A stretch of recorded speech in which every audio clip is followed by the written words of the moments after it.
What's up, beauties? Welcome back to my channel. So in today's video, I will be answering you guys this question on should you buy a closure or a frontal wig, especially if you are a beginner, you're new to wigs, you've never wore a wig before, or you're just trying to just see what's the best option for you. I will be explaining that. I'm going to go into pretty much what both of the wigs are, and then I'll give you my opinion on which one you should buy first. If this is something that you are interested in, then make sure you keep on watching. A closure wig is pretty much a wig that literally goes from here to here. Sometimes it just depends. It can go from right here to right here. Not all the way like from ear to ear, but like literally like right here from right here. Probably like a 6x6 or a 7x7. Or you can get it as little as like right here, and I think this is about like a 4x4. This is for the girls who don't really like too much maintenance, not really sure how to take care of a actual wig, a closure wig, and not have, you know, their natural hair out, and they want everything to be tucked away and put together, but they still want it to look nice and they still want it to look presentable. Closure wigs will be best for you. Now with the frontal wigs, they tend to come ear to ear. It does require a little bit more maintenance than it would for a closure wig, all because you can make a frontal wig glueless, but at some point you're gonna need like some spray or an adhesive, especially for your ear tabs, because usually with the elastic band it kind of secures from here and then it goes back and it kind of, you know, hugs the back of your head so that it can kind of stay there and be snug.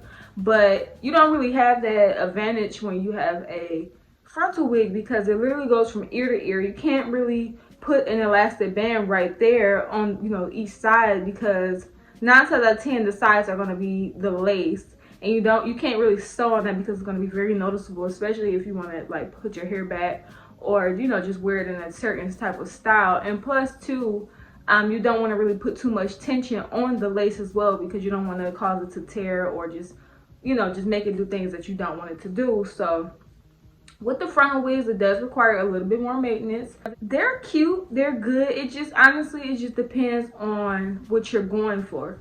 Both closure wigs and frontal wigs, they can last you the same amount of time.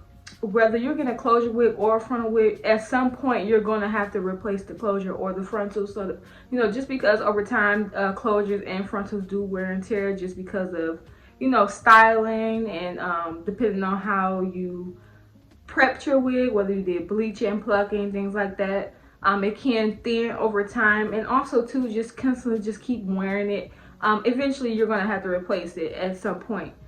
So either way, whether you decide to get a closure or a frontal, you just have to think about that maintenance.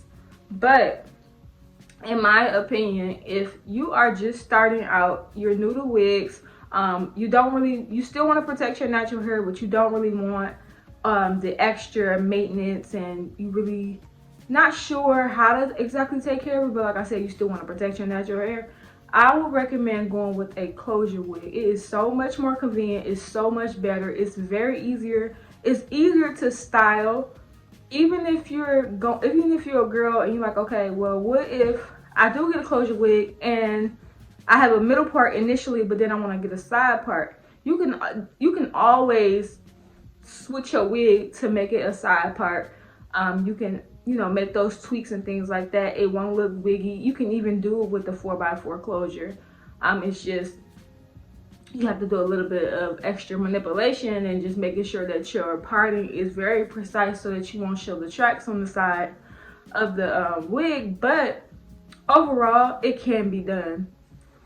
With closure wigs, I've been wearing closure wigs pretty much since I started wearing wigs. I started wearing wigs in 2017. I really didn't like get into it and like try to like sell it to people until like 2020. So in my opinion, I have worn frontal wigs in the past. They just not my type of thing. I do sell frontal wigs, but I don't tend to prefer them, especially if you're a beginner. You don't really know what to do with frontal wigs. Like I said, that because of the ear tabs, you do have to constantly keep something on it, especially if you're going to be out and you want to make sure that your wig is protected and it's secured, you're gonna have to put something on them tabs, whether it's an adhesive, a spray, a something. You're gonna have to put something on there. And with me, with my wigs, I just tend to I like to get up, put my wig on, and go. I don't really like having to do extra steps or just keep on putting glue and adhesives and things like that, especially on my natural hair, because I already got thin edges as it is. I'm not trying to do anything more to make the girls go away. So, but that is my opinion. If you guys are looking for wigs, I am a glueless wig maker. I do make custom glueless wigs. They do come in closures and front. You do have an option to either order it customized, or you can catch them when they are ready to ship, and I usually ship those the same or the next day. But this is the end of the video. If you have made it this far, I want to thank you so much for watching. If you have not already, make sure you like, comment, and subscribe to my channel, and be sure to turn your post notification bell on so you will be notified the next time that I post. But until next time, you guys,